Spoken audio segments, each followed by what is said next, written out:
So good evening all of you, and welcome to today's session on the basics of RTI and also on the RTI amendment that's happened recently. So before we begin, I just wanted to request, sir, can you please come on the stage? So as I'm sure all of you are aware, Moneylife Foundation has been doing a lot of events related to RTI. This is possible through our RTI center, through which we've been doing a lot of RTI events to bring about a lot of transparency in the system and also to educate people on the RTI Act. The hope is that through this we try and bring a change in our governance system, and for that we have none other than the retired Information Commissioner Shailesh Gandhi ji, who's here. So before that, I just wanted to take a few minutes of your time to introduce Moneylife Foundation for the ones who have come here for the very first time. Moneylife Foundation is an NGO that is engaged in spreading financial literacy, consumer awareness and advocacy, and works towards safe and fair market practices through workshops, roundtables, meetings, white papers, research, awareness campaigns, grievance redressal and counseling. We have also done a lot of other sessions on different topics, right from infrastructure related issues to a lot of other things like decongesting Mumbai roads, and on other consumer issues like cable and TV. These are a wide spectrum of events on which we focus a lot. We take pride in being fiercely independent, non-partisan and always pro-saver. Please. To date, we have conducted more than 425 sessions, seminars and workshops, a lot of which focuses on right to information, financial literacy and consumer awareness, among other things. Membership to Moneylife Foundation is completely free, and in case you're already not a member of our group, I do request you to join and be a part of our family of over 1,09,000 members. So I just wanted to introduce Shailesh ji also. Mr. Gandhi has the unique distinction of being the only the first activist to become an information commissioner. To his credit, when he was the information commissioner in Delhi, he has solved over 20,000 cases, and he also has to his record the distinction of being the only or the first commissioner who made his office entirely paperless. That is, it was an entirely digital office, and he's also won a lot of other awards, which goes without saying. So he's won the Nani Palkhiwala Civil Liberties Award. He's also written a lot of books on the Right to Information Act, and he currently pursues the cause of right to information with a lot of vigor. So, just a couple of requests. Please don't keep your phone on this thing. Please keep your phone on silent because it keeps distracting us. So it's a request. Please keep your phone on silent. Sure. Thank you. Fellow citizens of India, which is the world's largest democracy? India. Stupid question. India? When I was a child in school, I was taught that democracy is rule of the people, for the people, by the people. Is that the correct definition? Yes. Do we agree? If you go to a government office, do you feel like you are ruler of this nation? No. Do you feel like that? Then how is this a democracy? We all agree that democracy is rule of the people, for the people, by the people. But we say we don't feel like rulers. We don't even get adequate respect as a human being. When an average citizen goes to a government office, he or she comes out feeling angry, frustrated and humiliated. Then how is this a democracy? Are we a sham democracy? Are we lying? The truth, my friends, is we call India the world's largest democracy because we have a reasonably fair system of elections by which we are able to change political parties and political representatives to legislate and govern the nation. I would submit to you that having a reasonably fair system of elections and a constitution are necessary conditions for democracy, but are not the complete set of conditions. The complete set of conditions for democracy require the heart and center of a fundamental concept. This fundamental concept is each individual citizen is a sovereign in her own right, and she gives a part of the sovereignty to the state in return for which she gets the rule of law. Sovereignty of the individual citizen is the root, is the base, is the core of democracy, is the core of all human rights. Why do we respect a human being? Why should I respect you, or why should you respect me? Because it's a human being. I must give you respect, and similarly you must give me respect. This is the basis of fundamental rights, basis of human rights and basis of democracy, which we miss completely. And right to information, in my opinion, is this movement to ensure that you get your right as an individual citizen. Today, if you want to make your voice heard, you will say, collect 10,000 people and then maybe somebody will look at you. One individual citizen, if he or she is a sovereign, must be heard too. In Hindi, you use a Lok Shahi. Lok Shahi means logon ki shahenshahi. You, friend, if you go to a government office, should feel like a Badshah. You, ma'am, if you go to a government office, should feel like a Begum. But that doesn't happen, does it? Someplace I was describing this and someone said, Mr. Gandhi, ये बातें तो बड़ी चिकनी चुपड़ी लगती हैं, सुनने को अच्छा लगता है, सब बादशाह और बेगम बन गए. 130 करोड़ बादशाह और बेगम से देश चल सकता है क्या? आपको क्या लगता है? What do you think? Can a nation work with 130 crore badshahs and begums, kings and queens? Is it possible? बोलिए बोलिए. Not possible. Not possible. तो देन ये लोकशाही की बात कहाँ से आई? ये तो सब sham है. I would submit to you it actually happens, and I'd like to demonstrate this to you. The first example I'm giving you is of United States of America. I'm not saying everything there is fine, but USA has a 2-century lead over us in terms of democracy. An immigrant, not even a citizen, an immigrant from India, Pakistan, Bangladesh, China, wherever, to USA, if he or she has applied for citizenship or green card, which is a permission to work there, he or she will easily pick up a telephone to ask about the status of the application. What stage is the application? When is it likely to be considered? Are there any defects in the application? And 99% will get a perfectly rational answer from the other side of the telephone. Because one human voice calls. If you have applied for a change of address in your ration card and you don't get a response, will you pick up the phone to ask? Why you don't have a phone? First of all, we don't have a number. So we don't have a number. Even if you have the number, will you call? They don't answer. You are so confident that even if I call, I'll get no response. And in case somebody picks up that phone, he will say, "तुम समझता क्या अपने आप को? तुम क्या लाट साहब है क्या?" He will not understand our burden, first of all. That respect for the individual is lacking, is the point I'm trying to make. And that respect for the individual is necessary for a democracy, necessary for good governance. Without that, democracy will not exist. One more example I'd like to quote to you, and this is a story all of you have heard before. Mohandas Karamchand Gandhi got inside that train in South Africa 125 years back. He had a first-class ticket, but the white man objected, and hence he was put out from the train. In that same story is written that Mohandas Karamchand Gandhi complained about what had happened to him by a telegram. And in 12 to 14 hours, a railway official came and put him on the next train. Just imagine this situation. 125 years back, no telephone, no internet. Mohandas Karamchand Gandhi makes a complaint.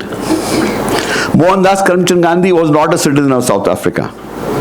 Mohandas Karamchand Gandhi, by South African law, then was a second-rate human being because he was a brown man.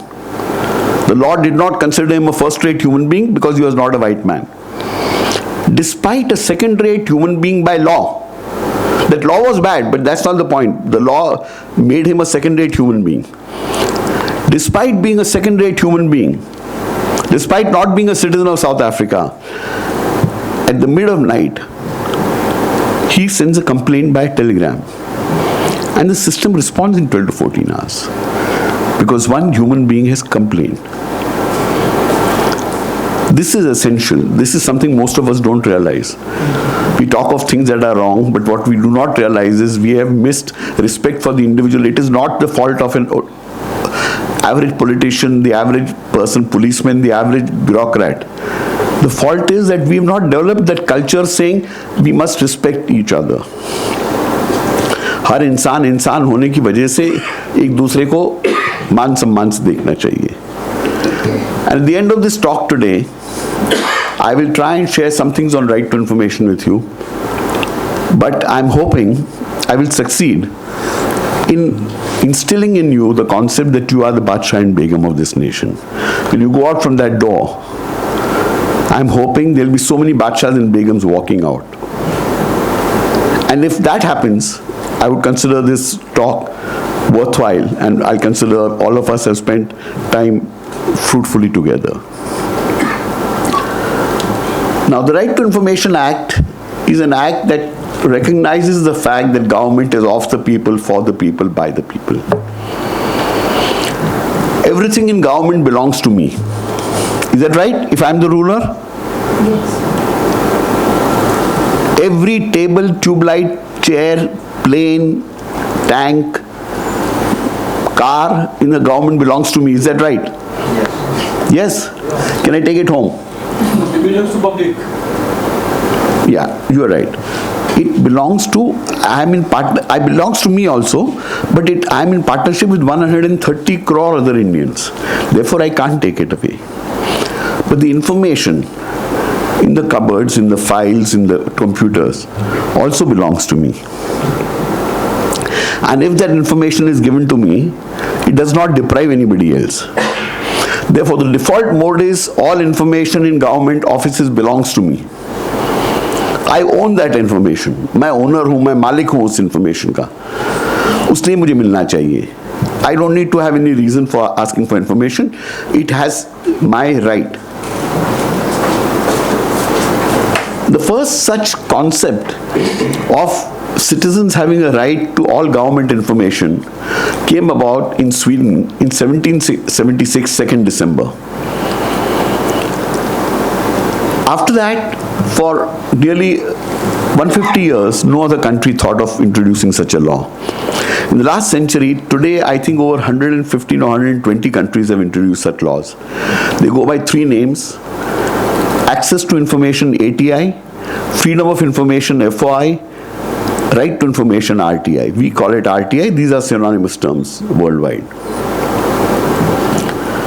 The key principle is sovereignty of the individual citizen. That is the key to this. Now, I'm going to explain, this law is so simple, any one of us can learn this. I'm not a lawyer by training. I'm an engineer. If I can understand it, all of you can. And maybe barring one or two people, if at all, the rest are much younger to me in this room today. Therefore, you are smarter, more agile. Just think carefully, try and understand the law. The law is very, very simple, believe me. Anyone here who doesn't understand English? Everyone understands English? Fine, then I am comfortable. So we'll go through the provisions of the law, read the law carefully, and try and make sense of the words of the law.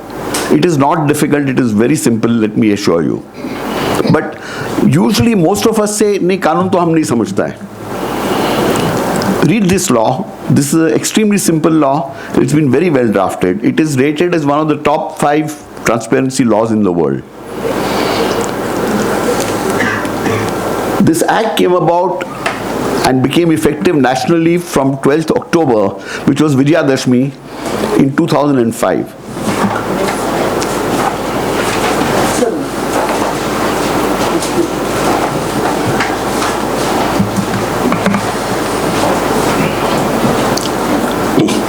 Information. What is information?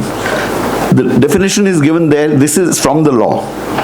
But in very simple terms, this means information must exist. What exists is information. What does not exist is not information. This is right to information, not right to interrogation.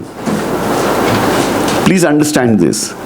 So therefore, if it exists in a record form, then it is information that has to be given to you. Let me give you a few examples. If you say, I want copies of a letter on a particular file, that is information because it exists. On the other hand, if you say, if I apply for a water connection, will it be given to me? That is not seeking information because you have not made an application. There is nothing on record to show whether you are eligible to get a water connection or not. If you ask a PIO and say, what is the meaning of this law?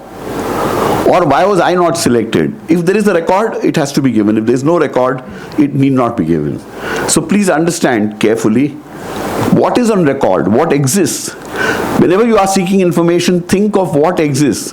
What exists is information, what does not exist is not information.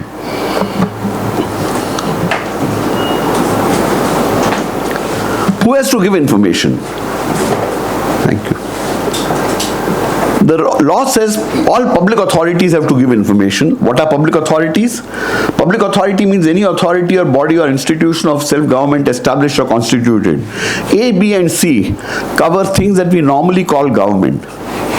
State government, central government, municipal corporations, municipalities, panchayats, all these are covered by A, B and C. D, by notification issued or order made by the appropriate government. For example, a deemed university is made by a notification issued by a government. Therefore, that's also a public authority and is liable to give information in RTI. And includes any body owned, controlled or substantially financed. Non-government organizations substantially financed directly or indirectly by funds provided by the appropriate government. What does this mean? Why do I say everything belongs to me? Because the money also belongs to me. Government belongs to me. The government money belongs to me. And where my money is spent, I have a right to get accounts. So where government money has gone as subsidy or whatever, I have a right to know information about how it is being used. One example I'd like to quote to you. Have you all heard of Mumbai Metro 1 Private Limited?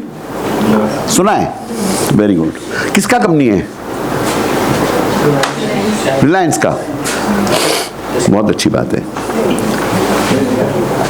I asked Reliance in right to information for some information. I was aware that there was some money of the government in it. I didn't know exact amount, but I knew it was significant.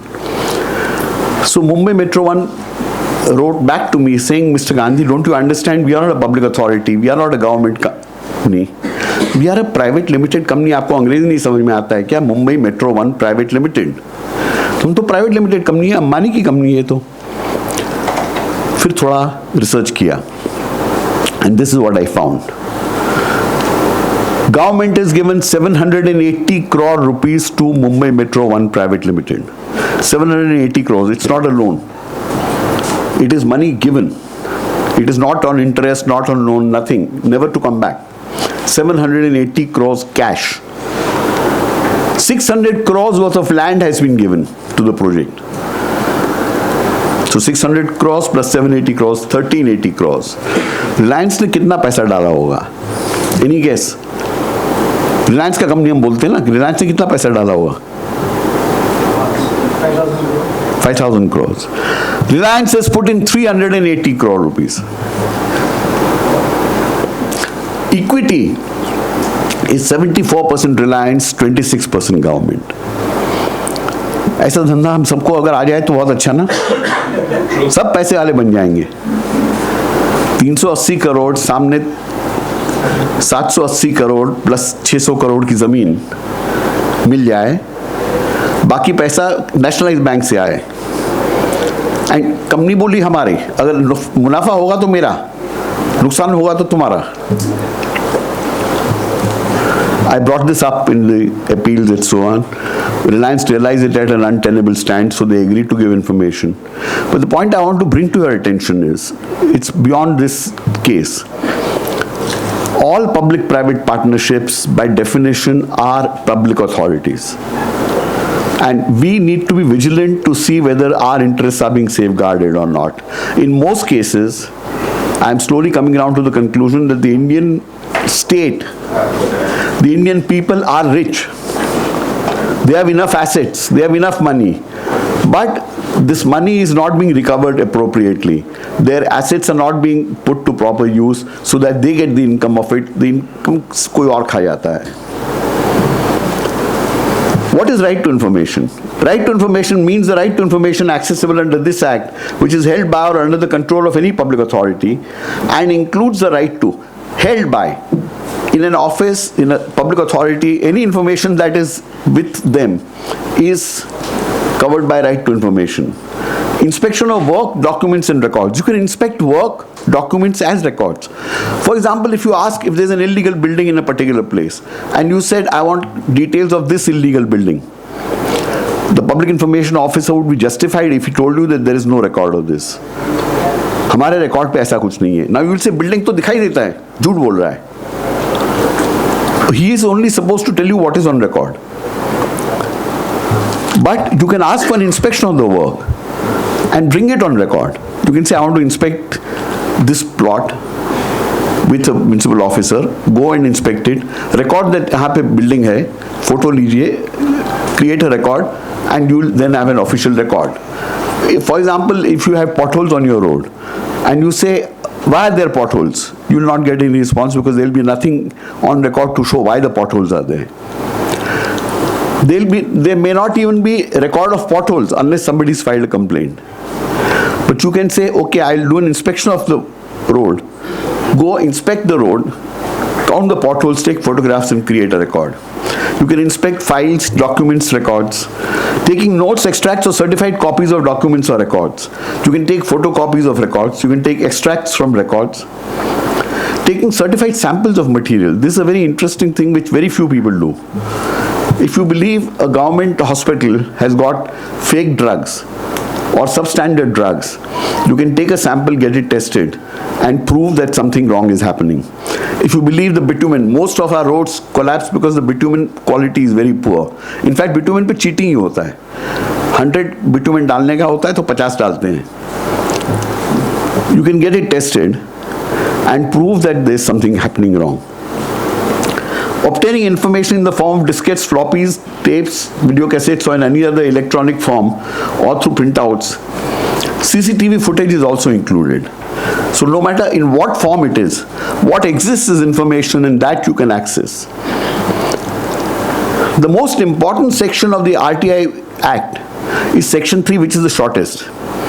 Subject to the provisions of this Act, all citizens shall have the right to information. Who can have right to information? Citizens of India. At what age do you become a citizen? The moment you are born into India, you are a citizen of India. Can any information be denied? आपको क्या लगता है? Information, अगर मैंने कहा आप ruler हैं, information आपकी है, तो आपको information को deny हो सकती है क्या? क्या लगता है logically? There have been instances where they have denied. No, right. So, confidential information दी जा सकती है क्या? ये कानून confidential information जैसा concept ही नहीं है. Information belongs to you because you are the owner. Default mode is that. But some exemptions are there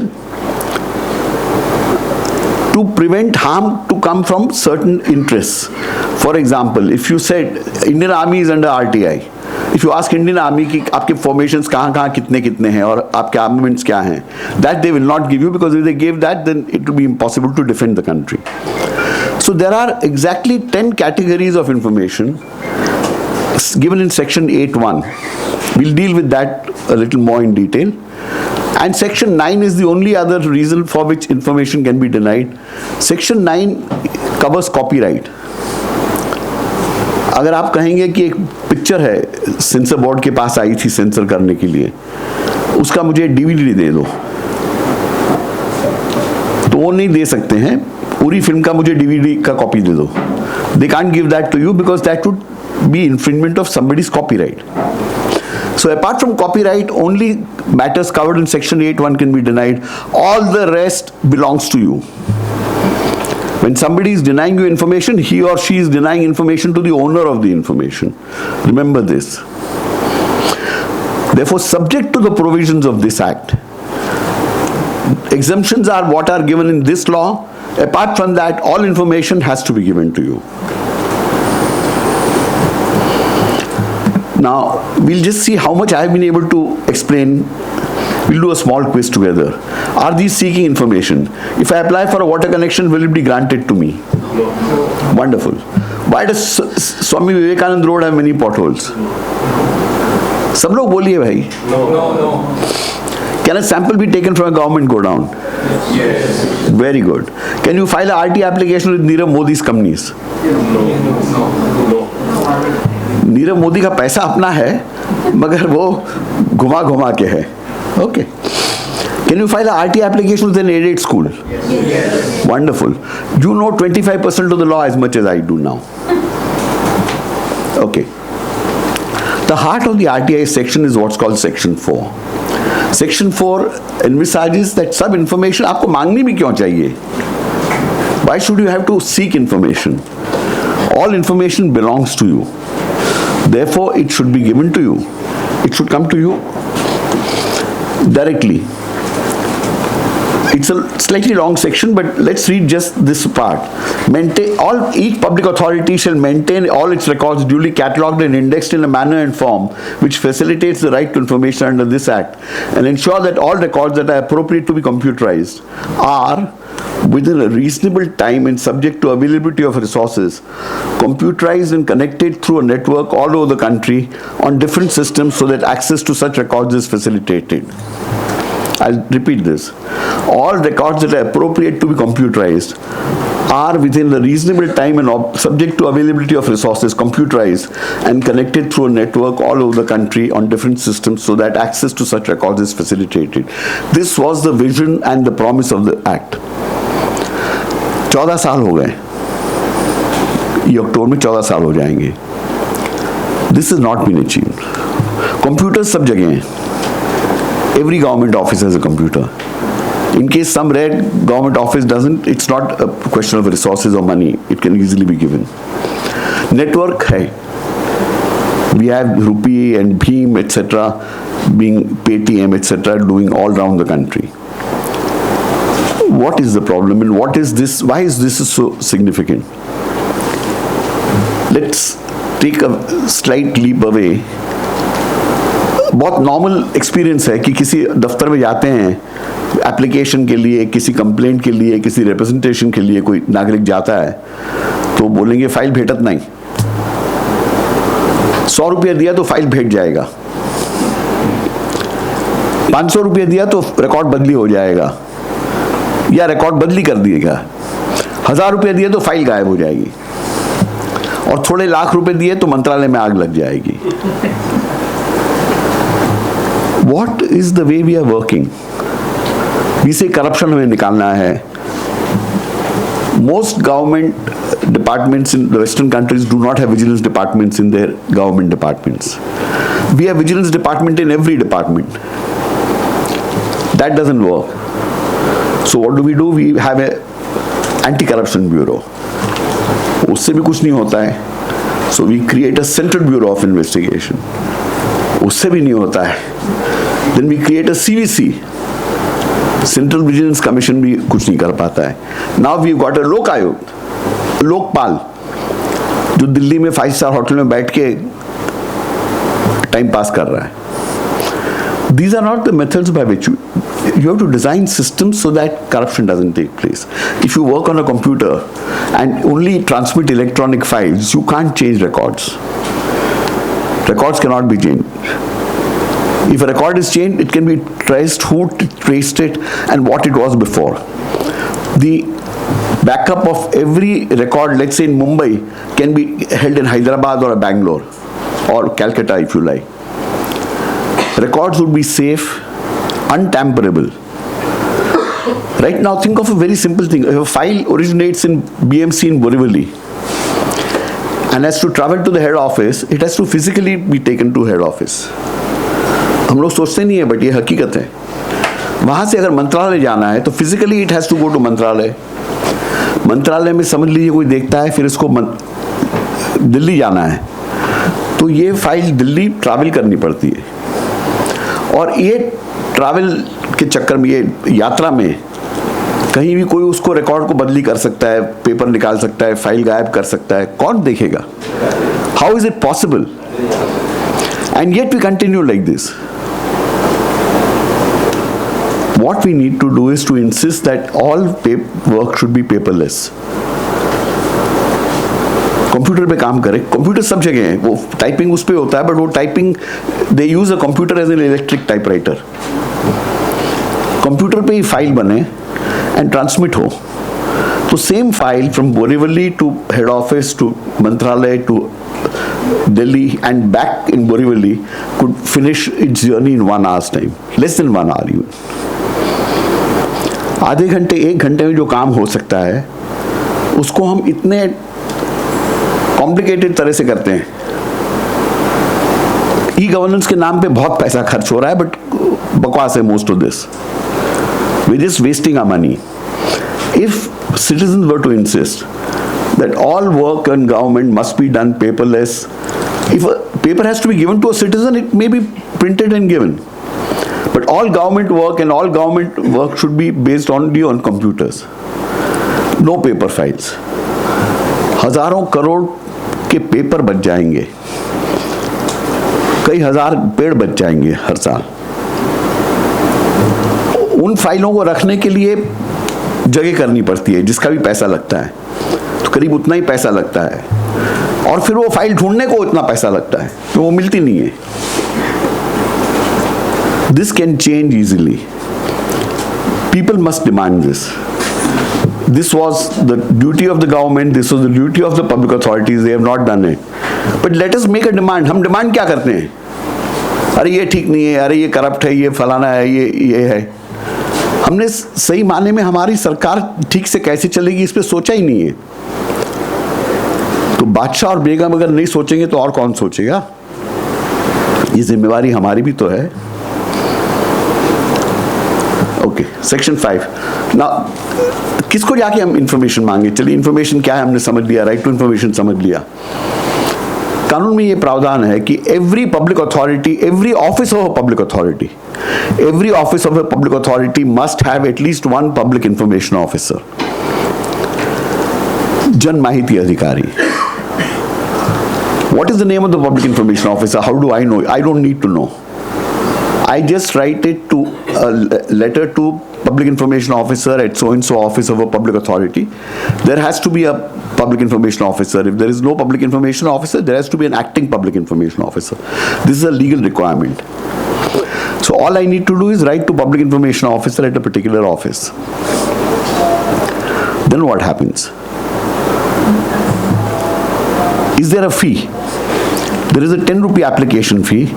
For Maharashtra, the most convenient way of paying that application fee is to buy a 10 rupee court fee stamp and stick it on your RTI application. For central government, court fee stamp does not work. Buy an Indian postal order of 10 rupees and attach it to your RTI application. If your information that you are seeking is, let's say, 50 pages, the PIO can charge you 2 rupees per page. So he'll send you a letter, you'll have to pay 100 rupees, and after that the information can be given to you. Information must be provided in 30 days. If I'm not very sure कहाँ apply करना, first think carefully, ये information कौन सी office में होने की संभावना है? संभावना. Where is the possibility of such an information likely to be? Apply to the public information officer at that office. Supposing it is not there, can he return it to me? No. The law requires him to transfer it within 5 days to the right public information officer. देश के ruler को ऐसे नहीं कह सकता मेरे पास नहीं है, जाओ जाओ. वो कहता है वैसे, बट वो गलत है. कानून में प्रावधान है कि he cannot do that. He must transfer it within 5 days. He cannot return your RT application. And within 30 days, he must give you the information. And how to count the 30 days, we'll come to later. Where do I need to get a form?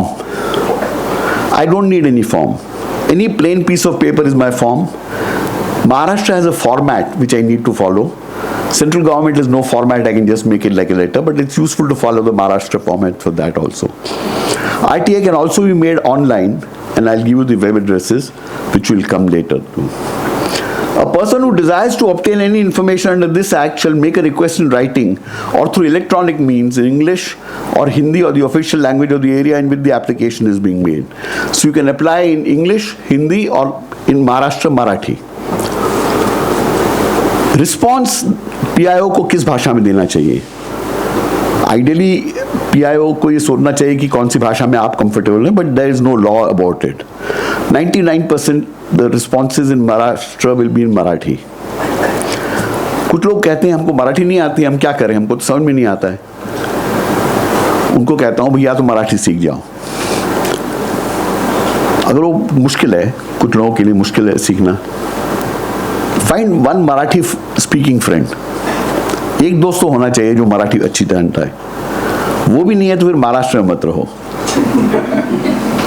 Maharashtra में रहना कम से कम, खुद को नहीं आती मराठी तो कोई Marathi speaking आदमी को दोस्त बना लो यार.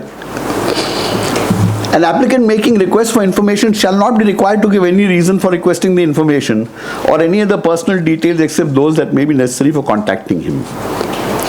तो ये कानून में तो प्रावधान बनाया है कि बिना एनी रीजन इंफॉर्मेशन मांगने का. But is this okay? I mean I have often wondered, ये ठीक है क्या बिना कारण के इंफॉर्मेशन मांगने का, ऐसे ही परेशान करने का गवर्नमेंट ऑफिसर्स को? क्या लगता है आपको, हाँ या ना? गलत है. गलत है. नहीं गलत. ठीक है, अलग मतभेद हैं. हाँ बताइए. नहीं, बिना काम से तो कोई लिखेगा ही नहीं पहले. नहीं, मगर आपको कुछ रीजन नहीं देना है, ऐसा बराबर है क्या? नहीं, बराबर नहीं है ना. वो थैली किसकी है? आपकी है. अच्छा, वो थैली आप खोल सकते हैं, किसी की परमिशन चाहिए? क्यों? क्यों परमिशन नहीं चाहिए किसी? लाने का परमिशन क्यों? हाँ, थैली लाने का परमिशन? नहीं, थैली आपकी है, इसके लिए परमिशन नहीं चाहिए ना. ये थैली आपकी है, इसके लिए परमिशन नहीं चाहिए. तो सरकार के फाइलों में जो इंफॉर्मेशन है वो मेरी है, तो मेरी है तो मुझे रीजन क्यों होना चाहिए? That is, you are right. There is no reason required, and there is a very good reasoning for that. That citizens own the information, and therefore no reason needs to be given. Also, I would like to highlight before you, this is our fundamental right under Article 19(1)(a) of the Constitution, which gives me freedom of speech and expression. This includes, freedom of speech and expression includes freedom to speak, to sing. मैं कितना भी खराब गाऊं, but मैं bathroom में तो गा सकता हूं, मुझे कोई रोक नहीं सकता है. To paint, to vote, to publish and to seek information, ये सब मेरे मूलभूत अधिकार हैं आर्टिकल 19(1)(a) के तहत. इस पे बाद में वापस आएंगे हम लोग. मेरे एप्लीकेशन, ये हमने जो मैं पहले बताया कि अगर दूसरे पीआईओ को आपने किया है तो उसको 5 दिन में ट्रांसफर करना पड़ेगा. Information to be provided within 30 days. Application fee ₹10. Maharashtra में कोर्ट फी स्टैंप लगा के इजीली हो सकता है. सेंट्रल गवर्नमेंट में इंडियन पोस्टल ऑर्डर अटैच करना. Further fees ₹2 per page. No further fees if information given after 30 days. No form required to be obtained. On receipt of a request under Section 6, PIO shall, as expeditiously as possible, and in any case within 30 days of the request, either provide the information on payment of such fee as may be prescribed, or reject the request for any of the reasons specified in Sections 8 or 9. Categorically लिखा है कि section 8 और 9 के तहत ही ये refuse किया जा सकता है. उसके अलावा कोई नहीं कह सकता है. ये कॉन्फिडेंशियल है करके कोई नहीं मना कर सकता है. Nobody can say it is sensitive information, hence I won't give it to you. He has to justify it by section 8 or 9, and 9 covers copyright, so effectively in most cases it is 8. Provided that when the information concerns the life or liberty of a person, the same shall be provided within 48 hours of the receipt of such request. There are some cases where somebody's life or liberty there is an imminent threat to, in which case in 48 hours, but these are very rare instances. When a request has been rejected under subsection 1, the PIO shall communicate to the person making the request the reasons for such rejection. PIO cannot say reject करता हूँ, 8(1)(a), B, C, गलत. He has to give some reasoning कि ये कैसे apply होता है. the period within which an appeal against such rejection can be preferred. A first appeal can be made to an officer senior in rank to the public information officer, known as the first appellate authority, within 30 days of the rejection. How do I find out the first appellate authority's name? I don't need to. The law requires that the particulars of the appellate authority have to be provided by the PIO. Supposing the PIO does not respond to me in 30 days, what should I do? In 30 days, if he does not respond, it's a denial without reasons. Therefore, you must file a first appeal. मुझे first appeal किसको file करना, कैसे मालूम पड़ेगा?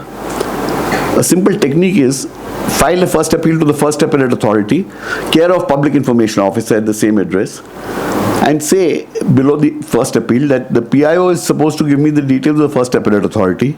Since he has not done so, it is now his duty to send it to the first appellate authority. The first appellate authority must give a decision within 30 days, but he can extend it by 15 days, so up to 45 days. If he does not respond or does not give you a satisfactory response, you file a second appeal before the commission. For central government bodies, it goes to the Central Commission in Delhi. For state government bodies, it goes to Mantralaya. There's a commission here. And in state, we have got benches also in Pune, in Konkan Bhavan, in Amravati, and so on. For Delhi Central Commission, you need not go for a hearing. All hearings are held through video conferencing. So you can go to one of the centers in Mumbai, and from there on a video conference you can do your video conference. 30-day period. PIO receives RTI application is day 1. After X days, PIO sends letter asking additional fees. 30-day clock stops. Additional fees paid. Supposing he sends a letter to you on 10th of January. The 30-day clock will, supposing on 1st January your RTI application reached PIO. 30-day clock starts. 10 January, he sends a letter saying this is 70 pages, pay 140 rupees. The 30-day clock stops. You may receive the letter on 15th of January. You may go and pay it on 20th of January. Up to now, the clock has stopped. When you pay the money, the clock starts again. So after 20th, he has 20 days more to give you the information. That is how the 30-day period will be counted. Additional fees paid, 30-day clock starts. Information sent after Y days, X plus Y less than or equal to 30 days. In case of transfer, information must be provided in 35 days. Let's try the second quiz. ये हो गया तो 50%, मतलब आधा तो आपका पास हो गया. True or false? If information is different PIO, the RTI application can be returned. Very good. Reasons have to be given for seeking information. No. Perfect. PIO must respond in the language the applicant wants. Great. NGO is eligible to seek information in जोर से NGO is eligible. Yes. No. Only citizens can. NGOs, companies, corporates cannot. Moneylife cannot file a RT application. Any employee of Moneylife can, such as Dalal can. Any individual can. And there is no requirement of locus standi. You must not necessarily show any interest in the matter. You need to give no reasons. A PIO can demand rupees 100 for providing 50 pages of information 40 days after receiving the RT application. He has to give the information free of cost if it goes beyond 30 days. 50% अब तो आपको आ गया. Now, we will deal with the exemptions. But before that, I want to highlight this to you. RTI is a fundamental right of citizens under Article 19(1) of the Constitution, which guarantees freedom of speech and expression. The only permissible restrictions are given in Article 19(2), which permits reasonable restrictions in the interests of the sovereignty and integrity of India, the security of the state, friendly relations with foreign state, public order, decency or morality, or in relation to contempt of court, defamation or incitement to an offense. Article 19(1)(a) मेरा fundamental right है. Can any restrictions be placed on it? Reasonable restrictions can be placed on it only in the interests of these. Nobody can say, apart from this, I am going to place instructions that is against the Constitution of India. That would be anti-constitutional. No law can prohibit any information beyond this. It must fall within the four walls of this. Now we look at this section 8.1. Exemption from disclosure of information. Notwithstanding anything contained in this act, there shall be no obligation to give any citizen information disclosure of which would prejudicially affect the sovereignty and integrity of India, the security, strategic, scientific or economic interests of the state, relation with foreign state or lead to incitement of an offense. Is this clear? But it must be shown that it actually will affect. Quite often government departments use this as a ploy. देश हिल जाएगा. Argue. ये कैसे हिलेगा? Reserve Bank of India in 10 cases before me when I was a commissioner had claimed that no, if we give this information, the country's economy will collapse. The information being sought was audit reports of banks, NPAs banks, defaulters of banks. This was in 2011-12. And RBI refused to give all this information, saying देश का economy खत्म हो जाएगा. I had ruled in long orders, 10 orders, all of them RBI challenged. This went to the Supreme Court. Supreme Court upheld all these orders and said this information has to be provided. So therefore, don't just accept when somebody says देश का economy हिल जाएगा, देश को ये हो जाएगा. बोलो, बताओ, आप समझाओ कैसे होगा ये. Information which has been expressly forbidden to be published by any court of law or tribunal, or the disclosure of which may constitute contempt of court. Based on this, can information on sub judice matters be given? Yes or no? Awaz? No. Yes. It can be given. You said no? Miss? It can be given. It can be, no, miss this. Especially forbidden to be published by any court of law. So, I think maybe if the matter is sub judice, then... No, is it expressly forbidden? Then why? Parliament knew the word sub judice. It did not use the word sub judice. Parliament said expressly forbidden. Therefore, a court must say expressly that this information shall not be released to public. Apart from which, every other information must be given in RTI. Read the words carefully. Now we are at section 8.1. And section 8.1 is a very important section because only based on this can they refuse information to me. Apart from, if there is no record, no information can be given. If there is a record, information can be refused only on grounds of section 8.1 or section 9. 9, as I said, is copyright, which is rare cases. I mean, most of you will not ask for anything like that. Section 8.1, read the words carefully. If somebody rejects, think carefully. Is the law written like that? Information, the disclosure of which would cause a breach of privilege of Parliament or state legislature. What kind of information is this? For example, budget papers before the budget is presented cannot be revealed because that would be breach of privilege of Parliament. Commissions of inquiry reports. This is very common. When something happens, government appoints a commission of inquiry. After a lot of expense, they publish a report, which is never brought to public if it is inconvenient, kept inside the cupboard and forgotten. If the government changes, then of course it is published. Adarsh Commission याद है सबको? The Adarsh Commission matter was quite hot, so the then government ordered a commission of inquiry. The Commissions of Inquiry Act incidentally requires the report to be published in 6 months' time. But most commissions do not finish in 6 months. So they keep giving extensions. 1 year, 2 years, 5 years, 10 years. One Liberan commission took 18 years. What is the meaning of such a report is anybody's guess. But anyway, the Adarsh Commission took 2 years and finished its report. The former Chief Minister of Maharashtra, some other senior ministers and senior officials were named in that report. Therefore, the government decided not to release them, put them in the cupboard and forgot all about it. After 7 months, I asked for a copy of the report. I said I want a copy of the Adarsh Commission report. PI refused, claiming exemption under 8.1c. Legislature में नहीं रखा, आपको कैसे दे सकते हैं? The law requires that within 6 months period it must be placed on the floor of the legislature. I argued in the appeal.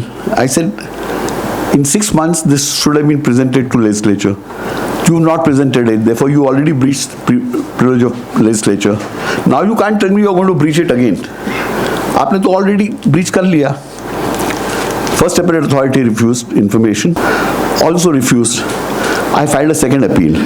By that time, the government realized it had an untenable stand. It could not defend this stand.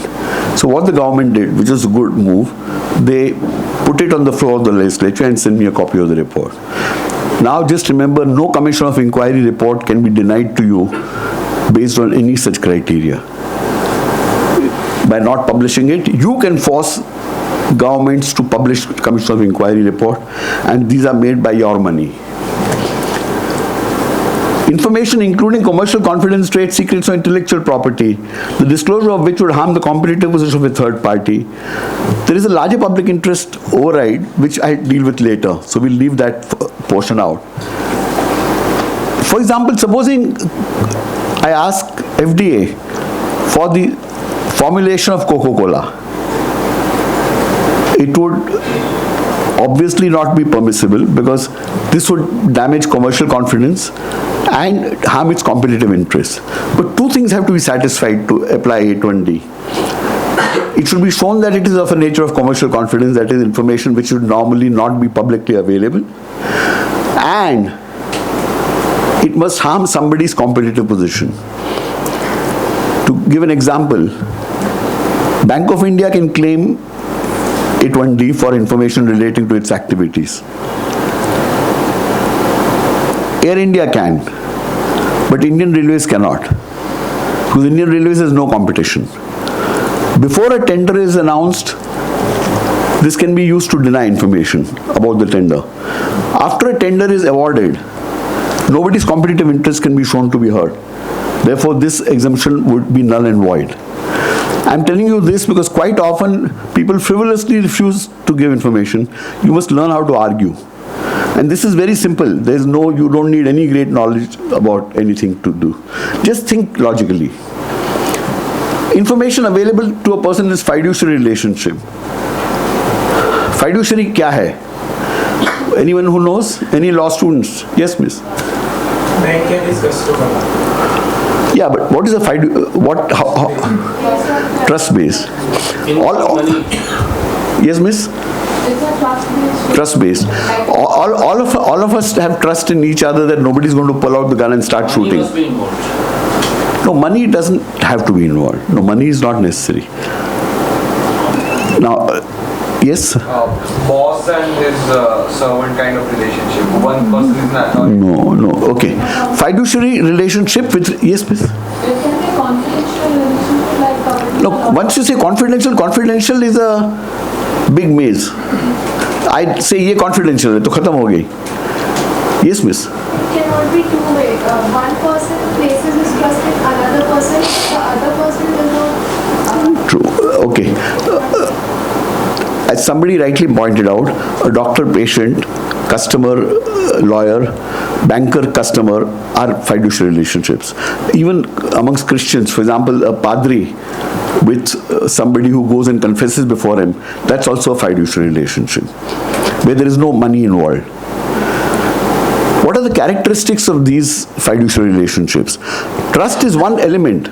Most often, this is used by government servants to deny information. नहीं देना है fiduciary. सरकार में trust है इसके लिए देता है कोई information. तो ये fiduciary relationship है, which is not true. Most public records are not held by government in a fiduciary relationship, firstly. What are the characteristics of a fiduciary relationship? Somebody gives information to somebody with superior knowledge in a subject for his or her benefit. I give information to my lawyer, my doctor, my banker, or even a padri in a confession for my benefit. That person is duty bound not to disclose that information to anybody. And he must use it only for my benefit. There is no law that requires me to declare information before the fiduciary.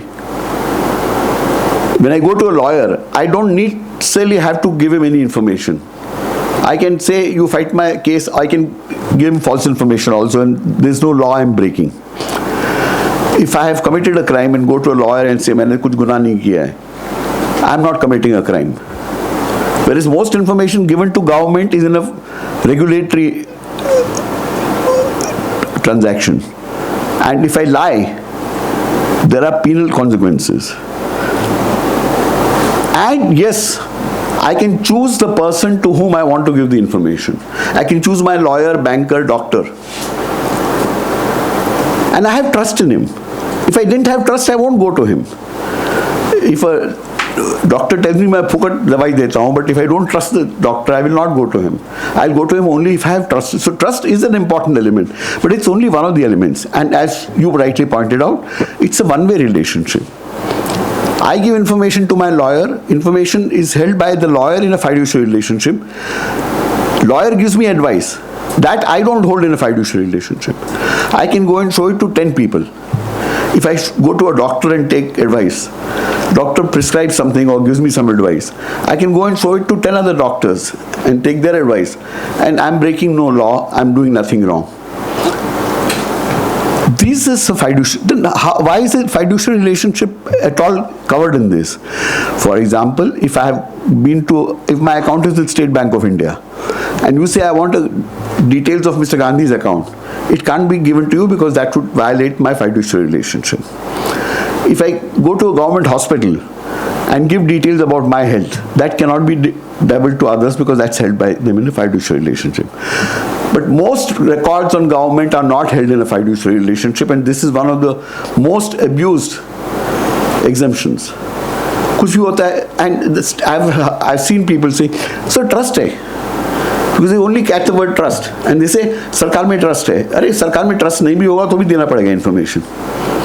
If I apply for a job with the government, it is not because I trust or don't trust. That's not the element. If I want a job, I have to apply. If I want a passport, I have to file an application. I have to give certain information without which I cannot get a passport.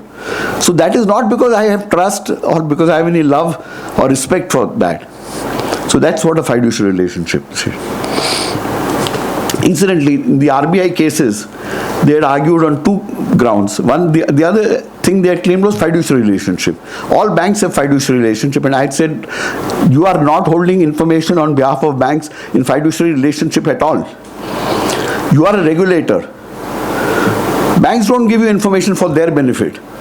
Banks give you information because the law requires them to. So this is not a fiduciary relationship. Information received in confidence from foreign government. Notice this. Only in one place in the law is the word confidential or confidence used to deny information. If information is given by a foreign government and they claim it is given in confidence, there is no further argument. And it is obvious because if we said, no, hum to some information RTI mein de denge, no other foreign government will transact with us or hold parleys with us or engage in negotiations. Information, the disclosure of which would endanger the life or physical safety of any person or identify the source of information or assistance given in confidence for law enforcement or security purposes. For example, if you've given information to a police about something and your identity is divulged, that might endanger your life or physical safety. So that kind of information which endangers somebody's life or physical safety should not be given. 81H. Information which would impede the process of investigation or apprehension or prosecution of offenders. Based on this, if an investigation is ongoing, can information be given? जवाब दीजिए, सो नहीं कर सकते. No हाँ, 2-3 लोग ही बोल रहे हैं, बाकी सब सो गए क्या? Yes or no? No. Only it would impede the process, right? Right. It cannot be denied because an investigation is ongoing. Parliament used the word impede the investigation. So it must be shown how giving the information is likely to impede the investigation. To give a simple example, and this is a very common feature, 70% of RTI applications, 70% not of the total, but seeking progress of a complaint. मैंने complaint दिया, वो आदमी पूछता है मेरे complaint का क्या हुआ, उसको मालूम है या उसको ये सस्पेशन है कि कोई नहीं कुछ कर रहा है. So he wants to put pressure, so he says, what is the progress of my complaint? PIO denies saying 81H. It is wrong. to claim that the person who is given a complaint will impede the process of investigation is a joke. अगर आपने किसी के सामने complaint किया है, you are not going to want to impede the process, you want the process to go faster. Most of the times most of these exemptions are used wrongly by government servants. And you must learn to argue, how can I? आप बताइए impede कैसे होगा मेरे information से? Cabinet papers, including records of deliberations of the councils of ministers, secretaries and other officers, provided that the decisions of councils of ministers, the reasons thereof and the material on the basis of which the decisions were taken, shall be made public after the decision has been taken, the matter is complete or over. This is a unique exemption. It says information is exempt until a certain point in time. After that, the information must be declared. Cabinet papers, including records of deliberations of the councils of ministers, secretaries and other officers, must not be given, provided that the decisions of councils of ministers, the reasons thereof and the material on the basis of which the decisions were taken, shall be made public after the decision has been taken and over. What is the significance? This is a very significant part of this, which is not being followed most of the times, and citizens must agitate and say, "Ye karna hi chahiye." When a bill is presented in Parliament, a bill is not just the prerogative of the government of the day. Whichever government, I mean, I'm not talking of political parties. Whichever government, it's not the prerogative of they have the right to vote. But before that, they must tell us why they are bringing a bill, why they are bringing a law, why they are changing a law. Citizens must get a chance to understand the reasoning of the government. Discuss on it, debate it, oppose it if necessary. After that, yes, members of parliament can take a call. But without that, if they do it, this is not democracy. And we, like sheep, are allowing this to happen. What we need to do is, it does not mean we conduct demonstrations, but there must be a negotiation. Whatever bill is presented in parliament, whatever law is being brought, must be discussed publicly, discussed openly. And what was the reasoning behind bringing such a bill must be declared by the government of the day. After that, bring it before parliament, get it passed, fair enough, people have understood. Shall be made public on what platform? It's not specified, but most of us understand, at least on a website, maybe in newspapers, depending on what the issues are. Information which relates to personal information. This is the most commonly used RTI exemption. 50% of RTI applications which are rejected, I'm not saying 50% of all get rejected, but 50% of the rejection of RTI applications is on account of A2J. So it's worthwhile understanding this carefully. Information which relates to personal information, the disclosure of which has no relationship to any public activity or interest, or which would cause unwarranted invasion of the privacy of the individual. Unless the PIO is satisfied the larger public interest, we'll deal with the public interest part later, provided that the information which cannot be denied to the parliament or state legislature shall not be denied to any person. Very interesting. Think carefully.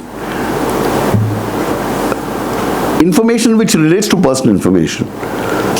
What is personal information? Anything that relates to a natural person. Your name is personal. Your age is personal. The color of your hair is personal. A letter that you write is personal. So is all personal information exempted? Give your opinion. Personal information, the disclosure of which has no relationship to any public activity or interest, which has nothing to do with a public activity. Now, when I apply for a government job, is it a public activity or a private activity? Private. Public, okay. Somebody says public, somebody says private. There can be difference of opinion on that. I would submit personally that most of this is public activity, because what you do with government is a public activity. But there can be two opinions on that, fair enough. Or there is another condition. If it is not to do with public activity, if it's a private, if it's a public activity, or which would cause unwarranted invasion of the privacy of the individual. What is privacy?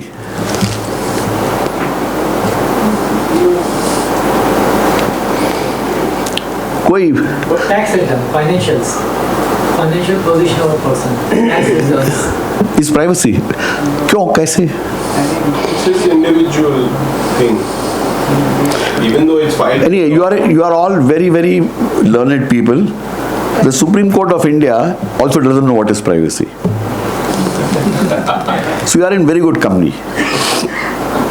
A 9-judge bench of the Supreme Court met 2 years back, and in what's called the Puttaswamy judgment, and they wrote a 547-page judgment. 9 judges, 547 pages, differing judgments, contradicting judgments, and so on and so forth, dealing with the philosophy of privacy, dealing with the dignity of the individual. But उसके and में बताया नहीं कि privacy क्या है. अब ये सोचा जाए कि ऑर्डिनरी पीआईओ अगर बेचारा ये लेके बैठता है, प्राइवेसी क्या है सुप्रीम कोर्ट को नहीं पता है, तो मैं कैसे सोचूं कि प्राइवेसी क्या है? Because we realized that this problem would be there, Parliament realized that this problem would be there to decide these things. A proviso was provided only for this, provided that the information which cannot be denied to the Parliament or a state legislature shall not be denied to any person. Would anyone like to translate this and say what does it mean? If some information which cannot be given to Parliament or state legislature cannot be given to any citizen. Right. But word hai provided information which cannot be denied to Parliament. In my opinion, whoever is denying information to the citizen must make a subjective assessment कि मेरे हिसाब से मैं ये Parliament को नहीं दूंगा, and उसलिए तुमको भी नहीं दूंगा. That is what would invade privacy. What would invade privacy? There are various Supreme Court judgments before this RTI Act came also. I would define it, privacy, as something that happens in my house, something not done in a public manner, something that offends decency or morality, which is indecent, vulgar. My sexual preferences, my procreation, things like that are things which lie in the realm of privacy.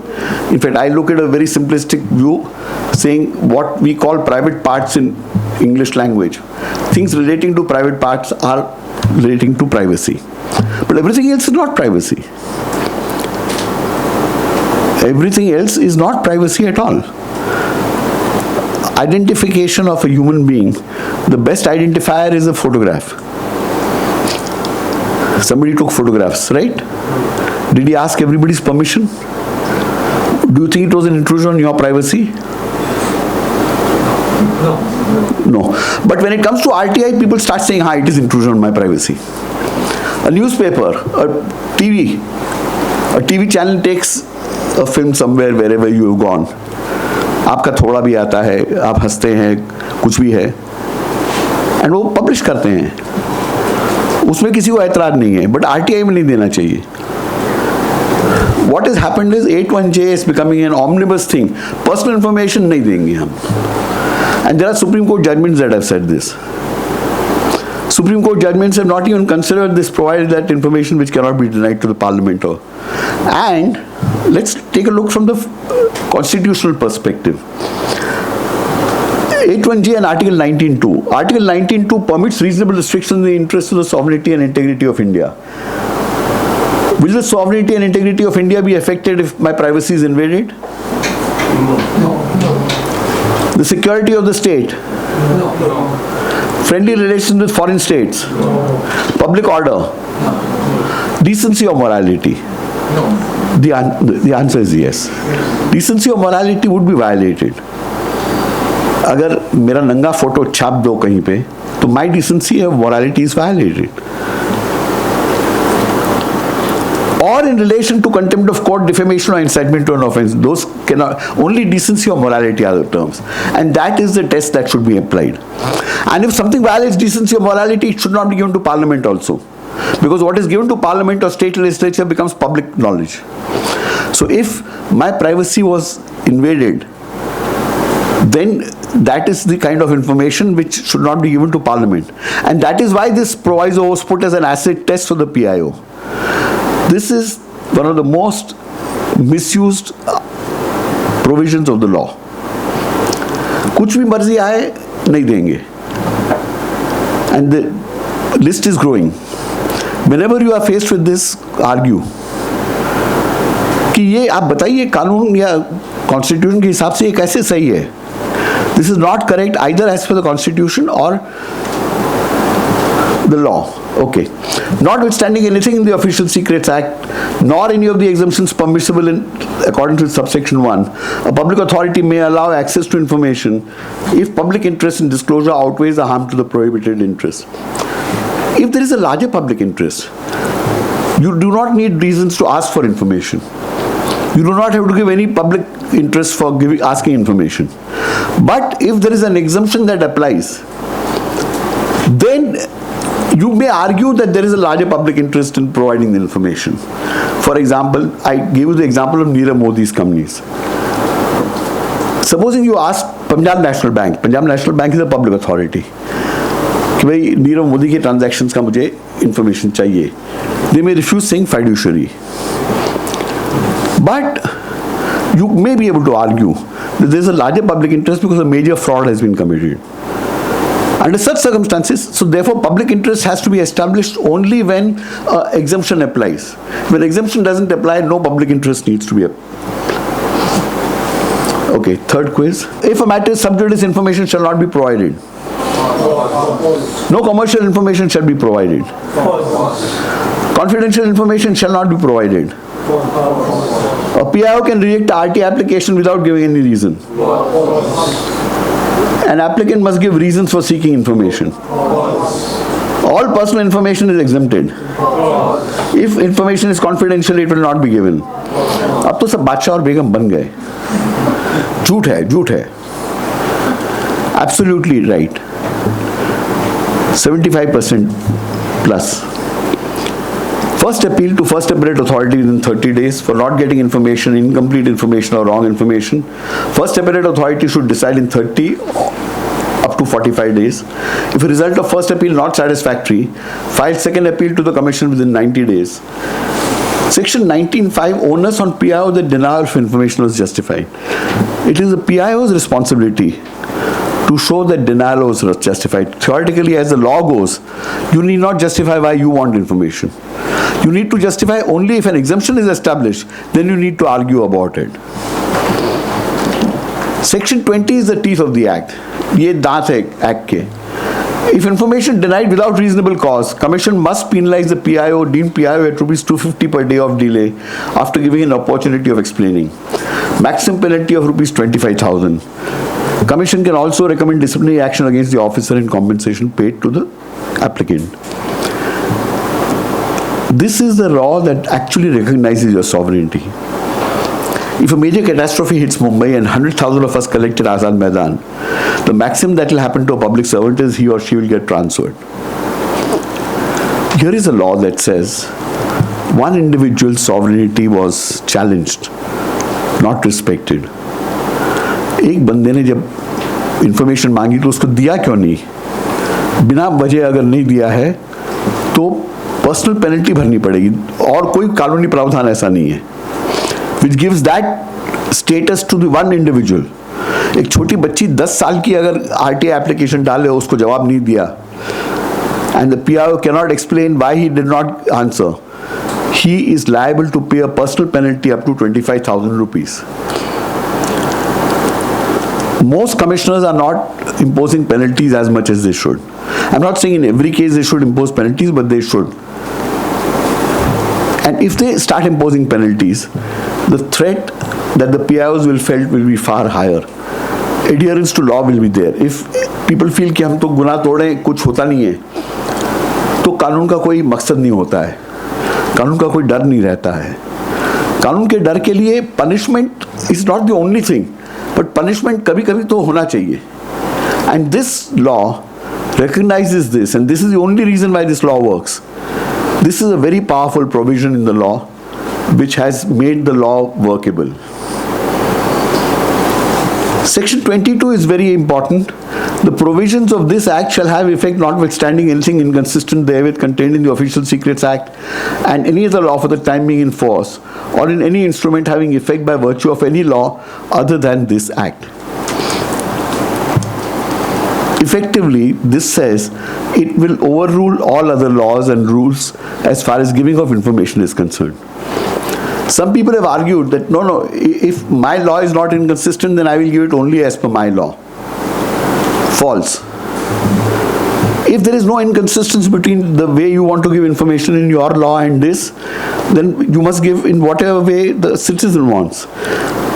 When there is more than one route, if there is more than one route to come from your house to this place, it's your choice which route to take. Nobody can dictate to you, आपको यही route लेना पड़ेगा. In fact, the Supreme Court in various matters in taxation has specifically ruled that when there is more than one route available to plan taxes, it is a citizen's right to plan whichever is most beneficial to him. So if even when government loses revenue, I can plan the way I want my taxation, then obviously in RTI, it is for me to choose which law to apply. And no other law can be used to deny information in RTI. No, most other laws become complicated because they will say, if I say it like this, they'll say in this law it is like this law applies, that law applies, that law applies. As far as giving of information is concerned, RTI Act reigns supreme. And you cannot argue with me and say Indian Evidence Act says this, CRPC says this, none of this matters. Appeals. RT application, information in 30 days. If no information provided or unsatisfactory response, first appeal to be filed within 30 days of response or 60 days in case of no response. First appellate authority, hearing order within 45 days. If unsatisfactory order or no response, second appeal to commission within 90 days. The last quiz, if we do this, we are 100% on the dot. Let's try this. If the PIO refuses to give the information, the applicant must file the first appeal with the Information Commission. Wonderful. Confidence. Give the answer yourself and check whether you gave the right answer or not. Information which is not to be displayed as per the Indian Evidence Act or Supreme Court rule shall not be given. False. RT application was filed on 1st January, was rejected on 10 January. The first appeal can be filed on 25th February. False. 30 days of the rejection. So it should be filed by 10th February. The form for filing an RT application must be obtained from a government office. That's right. Now this, okay, let's try this. I haven't mentioned it, but let's try this. The freedom of press is more important than the right to information. Why is freedom of press so important? We say it's the fourth pillar of democracy. Why do we say freedom of press is very important? Any idea? Anyone? Because it hinges on the right to information. Sorry? It hinges on the right to information. Precisely. The reason why the freedom of the press is important is because of my right to information. It is the medium through which citizens get information. So if the medium through which I get information is the reason for the media to be important, my right to information is more important than the media. I'm not saying media is not important. In India, think carefully. Ever since we got independence, the freedom of media and the right of the press has expanded.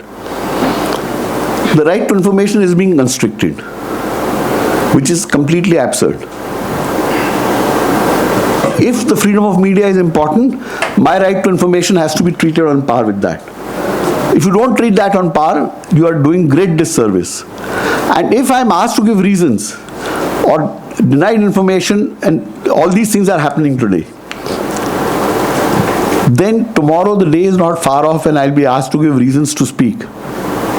तुम्हें बोलना है, क्यों बोलना है? पहले information, पहले permission ले लो. गाना गाना है, क्यों गाना गाना है? You want to publish something, why do you want to publish something? That is what we will lead to. Therefore, it is very important for us to defend our right to information. Okay, now format for Maharashtra. This is the format for the Maharashtra application. There's an interesting story of this. There was a young boy of Bihar, 21 years of age, who had come to Mumbai looking for a job. Where did he stay? He stayed with a chacha who was staying in a hut in one of the bastis.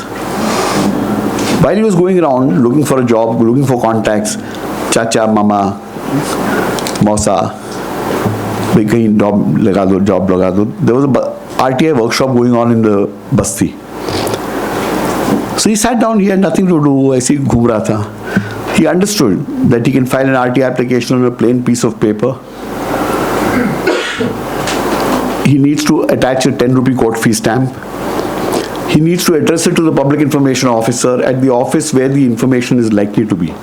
Understood that it's not right to interrogation, but it's right to information. Information is what exists on records.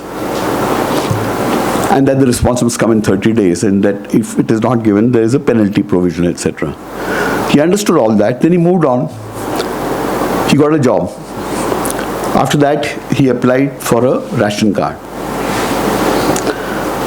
When he gave his application to the ration card and was going out of the door, the peon met him and said, "Aapko ration card chahiye kya?" He said, "हाँ भाई, इसीलिए तो form भरे." The peon said, "चाय पानी लगेगा." This boy said, "ठीक है, आपको चाय पिला दूंगा." Peon said, "चाय पिलाने की बात नहीं कर रहा हूँ." He says, "Then what do you mean?" The peon said, "You will have to give 2,000 rupees. This boy made a statement that always makes me feel very proud. Without batting an eyelid, he said, "मैं घूस नहीं दूंगा. I shall not give a bribe." The peon shrugged, बेवकूफ लालू की जैसे ही आज से आता है, इसको राशन कार्ड इस जन्म में नहीं मिलेगा. जाओ जाओ तुम जाओ. तुमको राशन कार्ड क्या मिलेगा? जाओ. Go. This boy found out from others in the basti that people were applying, paying bribes and getting their ration cards in about 40-45 days. After about 3 months, he drafted this RTI application. It was in Hindi, but I have converted it to English. Description of information. I had given an application for a ration card on 5th August 2006. Photocopy of receipt attached. I want the following information. Progress of application, giving which officer had my application on which date, to whom did he forward it on which date. He wanted to know मेरा ration card क्यों नहीं मिला. He didn't ask that. This will include the notings and comments of all the officers. Attested photocopies of all letters and notings will be provided. This has to be on record. But what could they respond to him? कि तुम्हारा application एक ही जगह पड़ा है because चाय पानी नहीं मिला है. How can they respond like that? I want a list of ration cards issued in the last 3 months, giving the dates on which the applications were made and the dates on which the ration cards were issued. This is something on record. He said, give it. And if they gave that, how would they justify that there was no reason given why this man's ration card was not given? Next day, the peon came to his house and said, "Aapko saab ne bulaya hai." He went to the office. When the rationing officer saw him, he said, "अरे इनके लिए कुर्सी लेके आओ और इनका ration card लेके आओ और एक कप चाय और एक गिलास पानी लेके आओ." He did not give chai pani, he got chai pani instead. And to me, that one cup of tea was respect to the sovereign citizen of India. That is what this young boy established. These kinds of things have repeated thousands of times. Income tax refunds, progress of complaints, action taken on something, refund of money. Various places people have used it. I'm not saying all of it works. Some of it works, some of it doesn't work. I concede that. Now here's another very powerful use of RTI and how it translated I would like to share with you. This is my RTI application. One day on the front page of Times of India, I saw a news report, a photograph rather, of citizens demonstrating in Marine Drive because one police constable More had raped a minor. On the same day, on page 5 was a small news item. The small news item said, Police Inspector Prakash Avre of Mumbai Police had raped a minor. The evidence was clear. Inspector Prakash Avare was suspended from service. Case went to court. Court acquitted him. And Police Inspector Prakash Avare was being reinstated in service.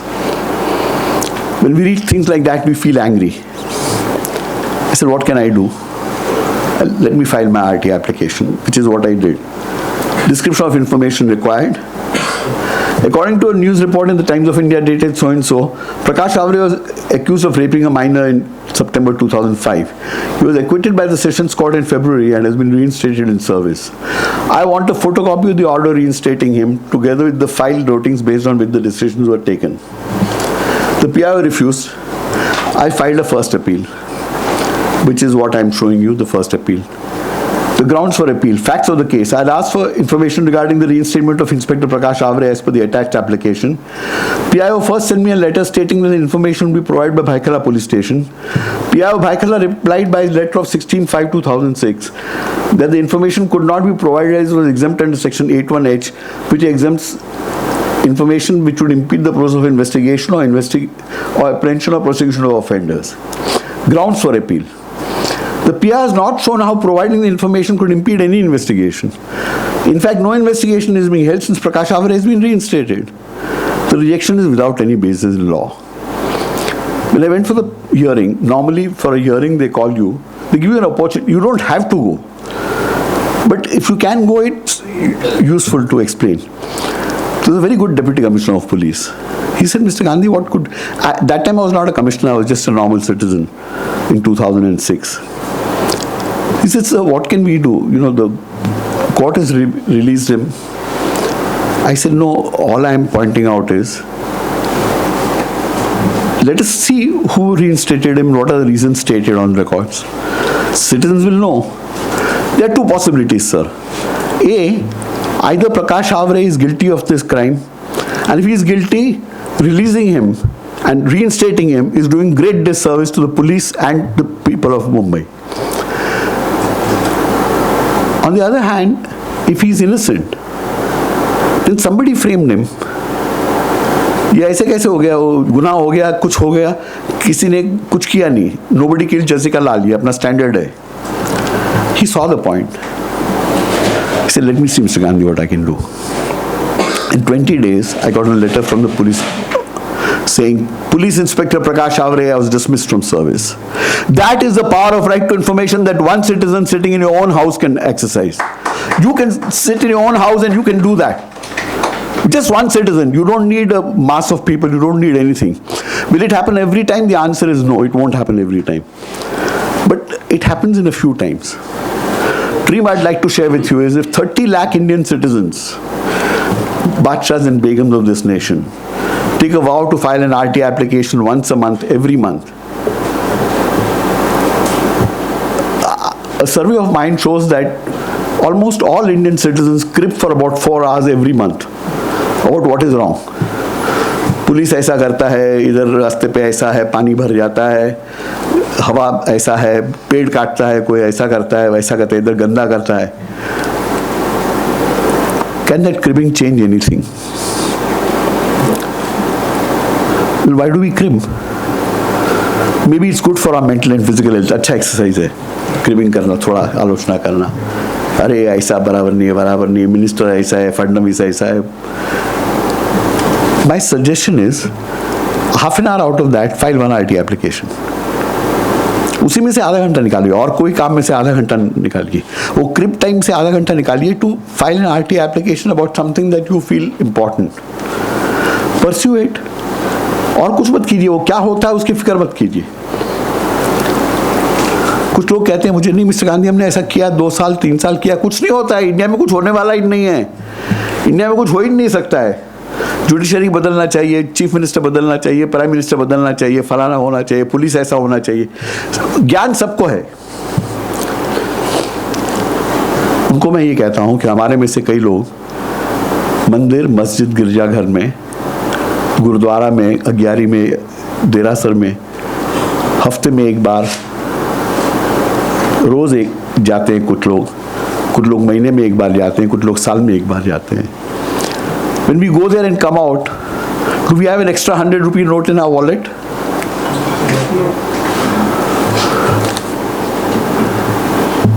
So why do we do it? Do you think you become more handsome, more beautiful? कुछ हो गया एकदम, ऐसा कुछ नहीं होता है. तो हम क्यों करते हैं? We do it as an act of faith. श्रद्धा से हम करते हैं. हमें श्रद्धा है कि ये करने से कुछ अच्छा होगा. We cannot see any logical connection. हमें कोई लॉजिकल कनेक्शन नहीं दिखाई देता कि ये करने से कुछ होगा, और ऐसा कोई पुरावा भी नहीं मिलता कभी कि ये करने से ये हुआ. But it is an act of faith. What do we do for the nation as an act of faith? Zero. Let us try this an act of faith for the nation. अपने देश के लिए हम ये करें. Don't bother कुछ होता ही नहीं होता है. नेक्स्ट 10 साल करते रहेंगे. अगर 30 लाख लोगों ने ऐसा फंड ले लिया देश भर में, 3.5 करोड़ बार हर साल अगर हमने RTI अर्जी डालनी शुरू कर दी, हर RTI अर्जी का कुछ नहीं होता है. ऐसा ये जो मैंने इंस्पेक्टर आवरे का कहानी बताई, ये तो 1 in 1000, 1 in lakh होता है. But 30% of the times, in my opinion, some small change occurs in the governance of the country. Small, very small. Sometimes वो information नहीं भी देंगे because कुछ गलत बाहर निकलेगा, but वो कहते हैं next time ऐसा गलती मत करो because पकड़े जाएंगे. हर बार नहीं हम डिनाई कर सकेंगे. If 30% of that works 1 crore बार, छोटा बदलाव सरकार में आएगा. In 5 years, India will be a better nation. And we can make it happen. We can make it happen individually without coming together. साथ मिलने की जरूरत नहीं है, एग्री करने की जरूरत नहीं है, कुछ नहीं. जो आपको ठीक लगता है. Do it out of a cause saying, I want to bring a change. And if you can, spend another half an hour or 1 hour in a week, in a month, to think of how can my government function better? Why does my government not function? Why is there corruption? Blaming people, blaming judiciary, blaming ministers, blaming politicians, criminals है, ये है, उससे कुछ फर्क नहीं पड़ेगा. कुछ बदलेगा भी नहीं देश में. अगर बदलना है तो हमें कुछ करना पड़ेगा. देश के बादशाह और बेगमों को कुछ करना पड़ेगा, और वो नहीं करेंगे तो कुछ नहीं होगा, कुछ बदलाव होगा नहीं. ट्राई कीजिए. It is worth trying. India is worth fighting for. India is worth struggling for. Various things happen and लोग बोलते हैं कुछ नहीं होगा. मैं कहता हूँ ये होगा ज़रूर. विश्वास होनी चाहिए, श्रद्धा होनी चाहिए. जैसे हमें ऊपर वाले पे श्रद्धा है, वैसा हम एक बार श्रद्धा रख लें ये देश के बेहतर होने पे. This nation deserves to be better, and that directly affects you. And you can see there is some logical connection कि मैं RTI application करूँगा, उससे कुछ संभावना है कि हो सकता है. ट्राई कीजिए. अच्छा, ये समरी है महाराष्ट्र स्टेट के लिए. RTI ऑनलाइन आप ये एड्रेस पे कर सकते हैं. 10 रुपये आप क्रेडिट कार्ड से या कुछ पे कर सकते हैं. एंड आपको अगर ये RTI प्रेजेंटेशन चाहिए तो you just send an email to Moneylife and they will send it to you. And for the Maharashtra, sorry, this is for the Maharashtra state. The second is for the central government.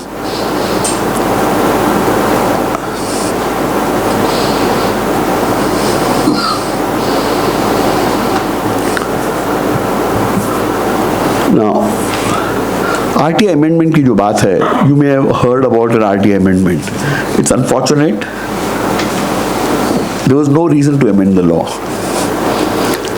And the amendment is done in a very surreptitious manner. What has been amended? The right has not been amended. The powers of the commission have not been amended. What has been amended only is कि हम commissioners की salary, perks और status हम नक्की करेंगे, government नक्की करेगी. क्या करेंगे नक्की करके? कुछ नहीं बताया. अभी क्या परिस्थिति है? कानून में ये प्रावधान है कि central information commissioners are equal to election commissioners, who in turn are equal to supreme court जजेस. State information commissioners are equal to the cabinet secretary. तो वो बदली कर दिया उन्होंने, और क्या करेंगे ये भी नहीं बताया. तो उन्होंने what is the reasoning they have given? The reasons given in the reasons and objects of the bill are that they have said that election commission is a constitutional body, information commission is a statutory body. So how can an election commission and statutory body be equivalent. Now ये सरासर बकवास है. Firstly, constitutional bodies are bodies that were created when the Constitution of India was envisaged. After that, everything that has been envisaged is a statutory body. National Human Rights Commission is a statutory body. National Green Tribunal is a statutory body. There are a host of such bodies, all of which are equal to Supreme Court judges. So therefore, this reasoning is flawed. But only Information Commission के case में उनको तकलीफ आई. The other reason DOPT minister gave in the parliament was, he said, commission's orders are challenged before high courts. So how can they be equal to Supreme Court judges? Which is so poor an argument. Commission's judges' decisions cannot be appealed. The final appeal in RTI lies with the commission. High courts listen to challenges to these decisions in what is known as writ jurisdiction, W-R-I-T, writ jurisdiction. Under writ jurisdiction, high courts also listen to challenges to the president's order and to the governor's order. So if I go by this logic, tomorrow they'll say हम president and governor को भी high court के judge के बराबर कर देंगे. So these reasons are not true, and there was no reason to bring this. And what is very interesting and fascinating is the original bill submitted by UPA in December 2004 to the parliament. The first bill was presented of this style was presented in December 2004 to parliament. In that, it was envisaged that the Central Information Commissioners would be equivalent to joint secretaries. That was the proposal. Opposition said this must go before a parliamentary standing committee. So government agreed. 31st December 2004, they formed a statutory standing committee in which out of 26 or 27 members, 8 BJP MPs were there. And the 8 MPs included the current president of the country, Shri Ram Nath Kovind. They had 6 meetings in February and March 2005 and discussed matters. I had also gone, some other people were also called to give presentations, which we did. And after that, they came up with the recommendation. They said if the independence and autonomy of the Information Commission has to be kept proper so that we are not under government thumb, they must be made equal to the election commissioners. This was their recommendation. This was not the Congress government's recommendation. Whereas in DOPT minister says, ये Congress ने जल्दी घाई में ये clumsily draft कर दिया. This is not correct. And I repeat, the whole point is not about a political party. The whole point is about a defense of a fundamental right. The only purpose appears to be to want to control the commissioners. There is no other logical reason that is apparent. In one TV discussion, one member who was representing the government said, "अरे Mr. Gandhi, हम बदल नहीं सकते क्या?" तो क्या बदलाव ऐसे थोड़ी कानून को कोई बदलने का कोई कारण होता है?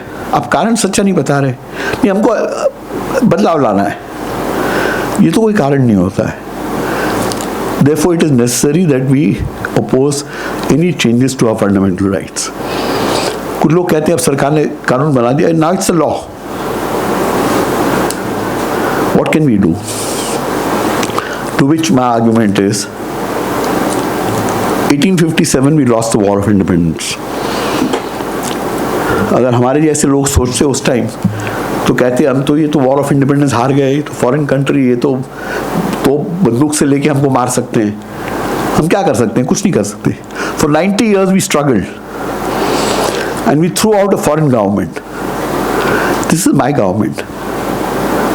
This is not a foreign government. This is my government, elected by me, who will have to come back to me for an election after 5 years. It is my duty to defend my fundamental rights.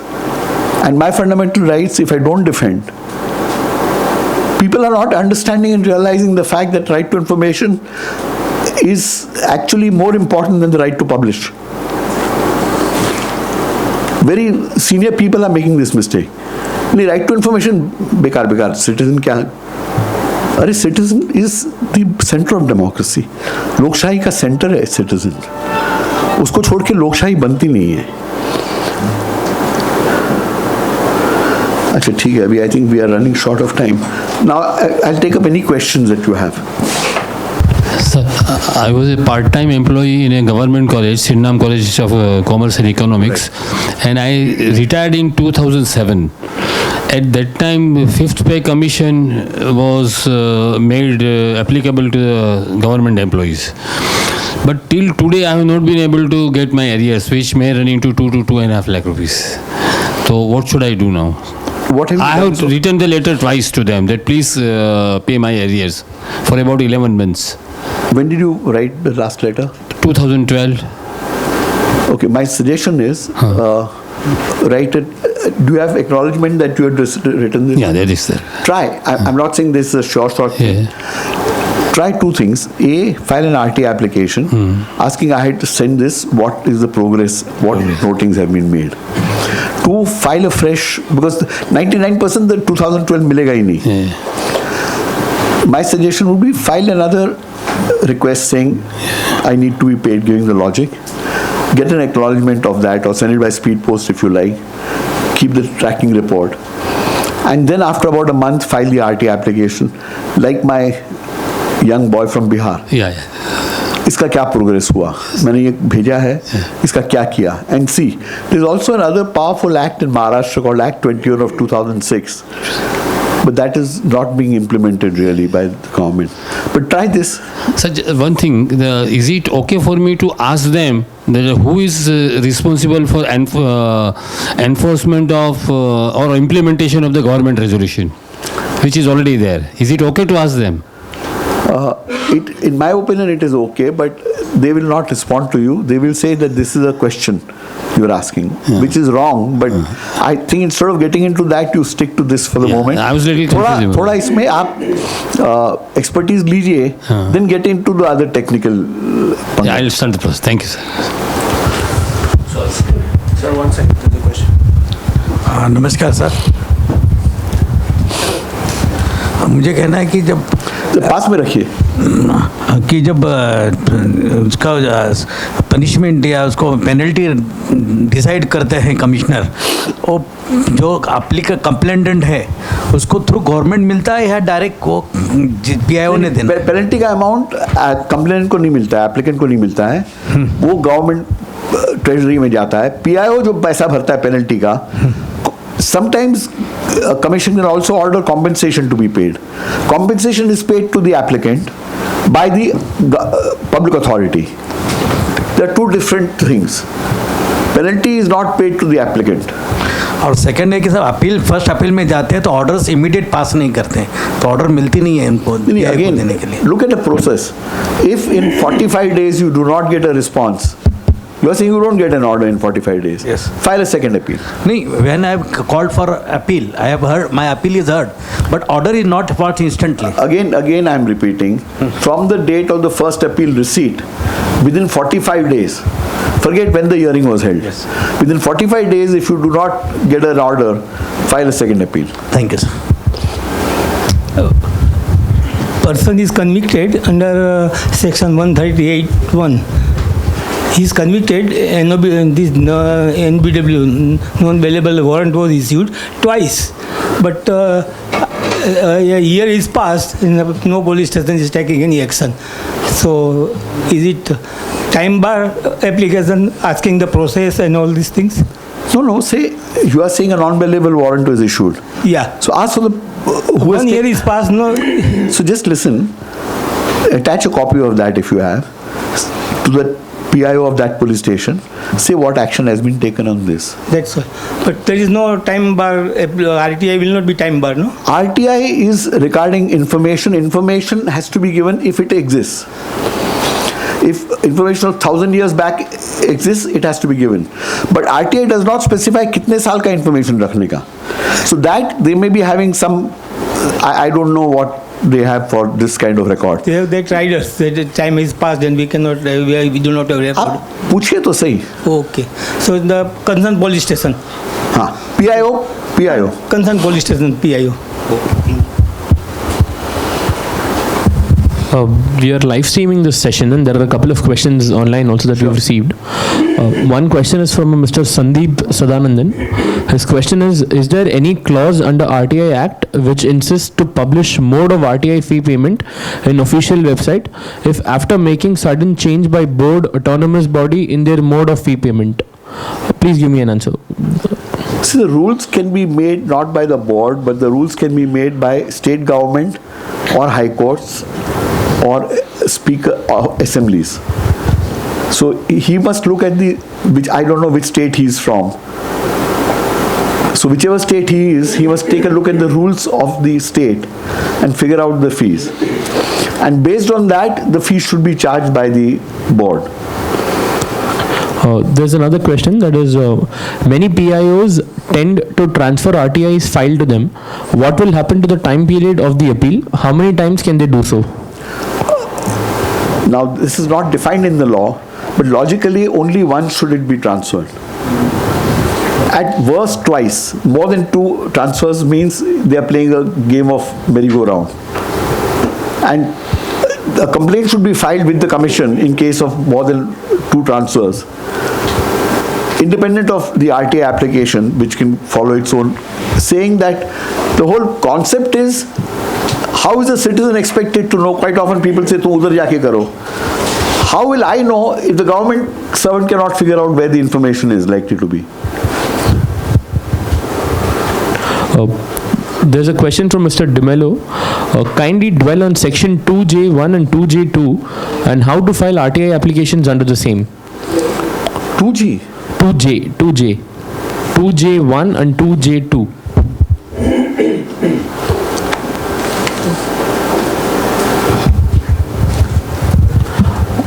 And how to file RTI applications under the same. No, I mean, I'm a little confused about what he's asking. 2J1, inspection of work documents records. So if he wants an inspection of work, okay, I understand what he's trying to say.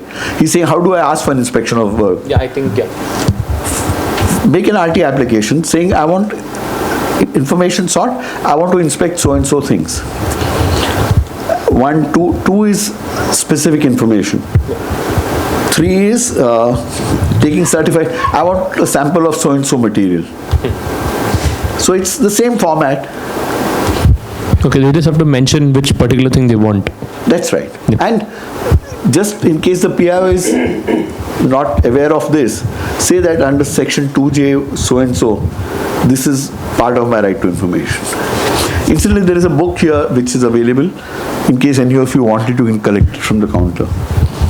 So you said that RTI applications can be made on records that exist. So can we create a record by filing a complaint? Yes, you can. So therefore, and is there a good way to file a complaint? You said that Twitter may or may not work.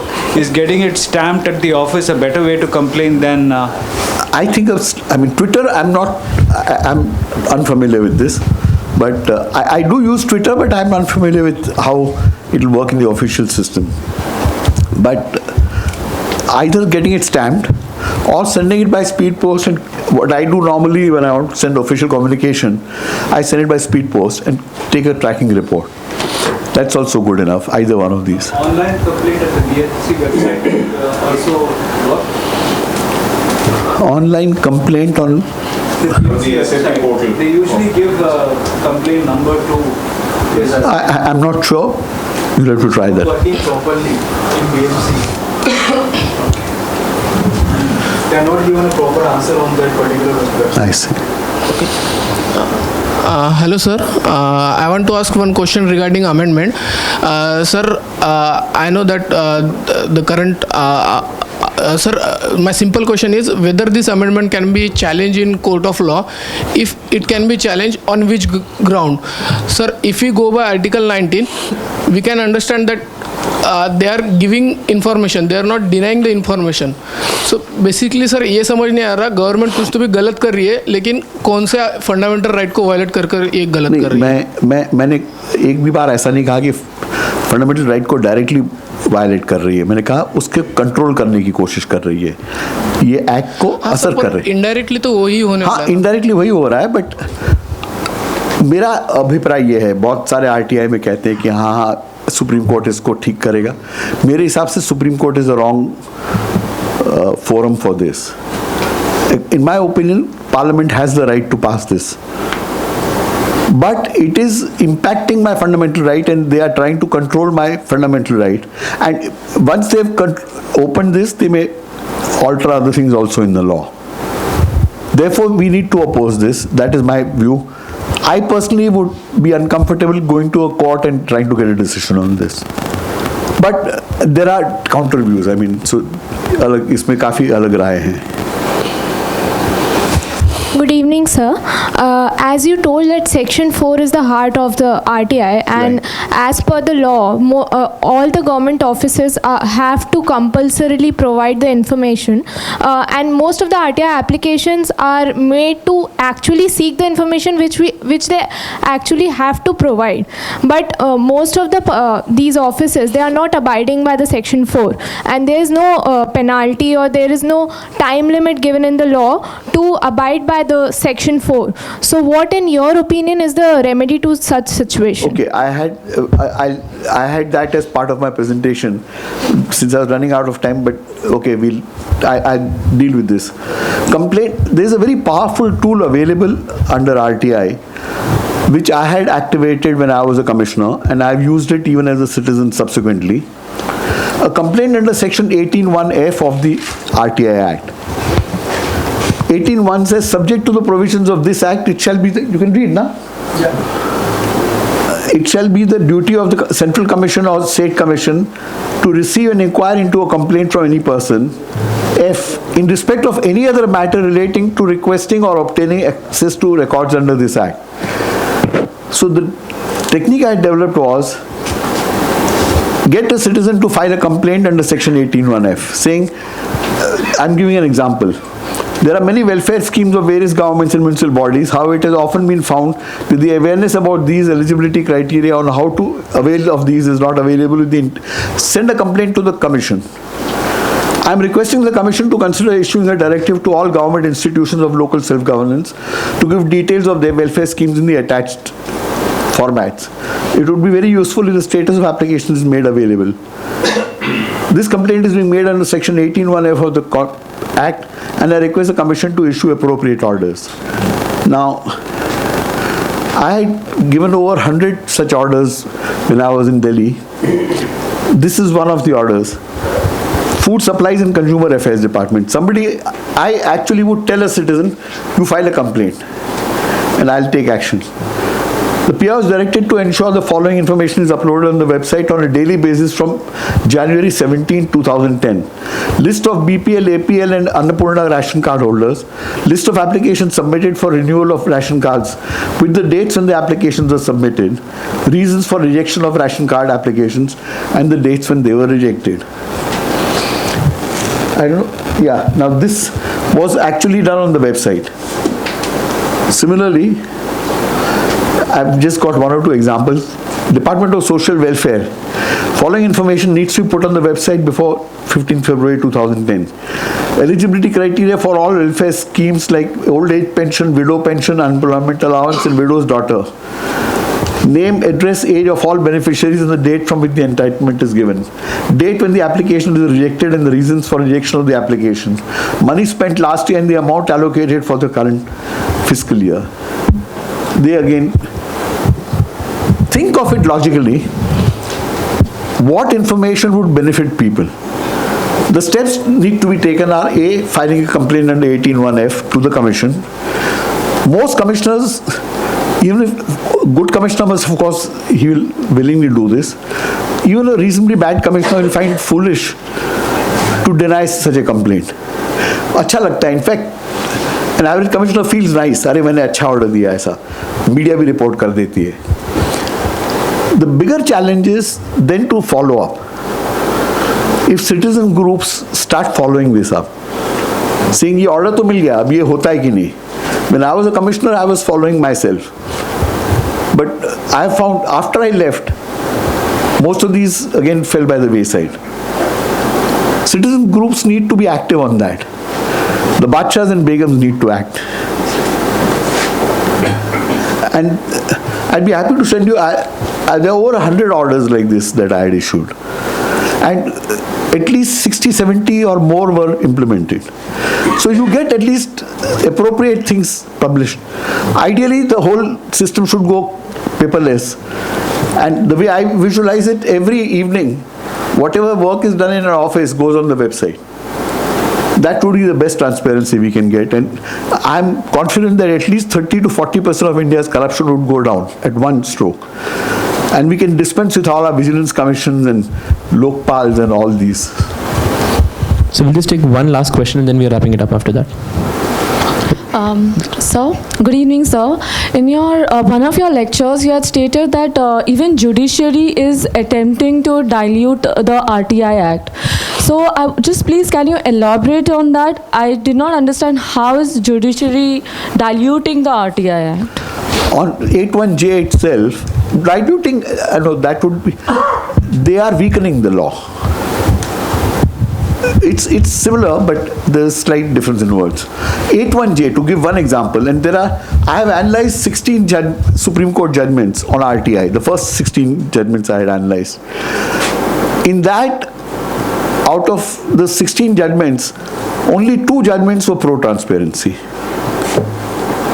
And to give you just one example, I would have to send you, I'd be happy to send you the critique of the Supreme Court judgments. To give you one example which is damaging RTI tremendously, far more than anything else, is on 81J. Supreme Court in the Girish Ramchandra Deshpande judgment has ruled that all personal information is exempt under 81J. Which, when reading the law, this august audience also felt personal information is not exempt. The law doesn't say this, it's not interpretation. The law does not categorically say personal information is exempt. And it also says provide information that shall not be denied. In Girish Ramchandra Deshpande, the Supreme Court has completely misinterpreted the law. And that is becoming the precedent for the whole nation. There are other such judgments which have grossly misinterpreted the law. It's not even interpretation. I can understand. Interpretation is when there are 2 possible meanings. You may say, I'll opt for this meaning. I can't see that arising out of the law. And therefore, I feel that is a major threat. Unless we do something, slowly, PIOs all over the nation are rejecting based on those decisions. That is what I meant by it's a major threat. मेरा भारत महान, लोग बोलते हैं, पर वो मानते नहीं हैं हम सचमुच. Therefore I say, मेरा भारत महान नहीं है. मेरा भारत महान नहीं है, पर ये दोष मेरा है. I, the individual sovereign citizen of this nation, am responsible. मैं इस देश का बादशाह या बेगम हो, अगर मैं इस देश का बादशाह या बेगम हो, तो जिम्मेवारी मेरी है, individually.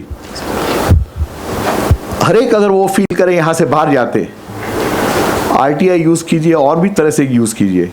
अगर ये आप मैसेज ले जाएं, I think we'll all move towards a much better nation. Thank you.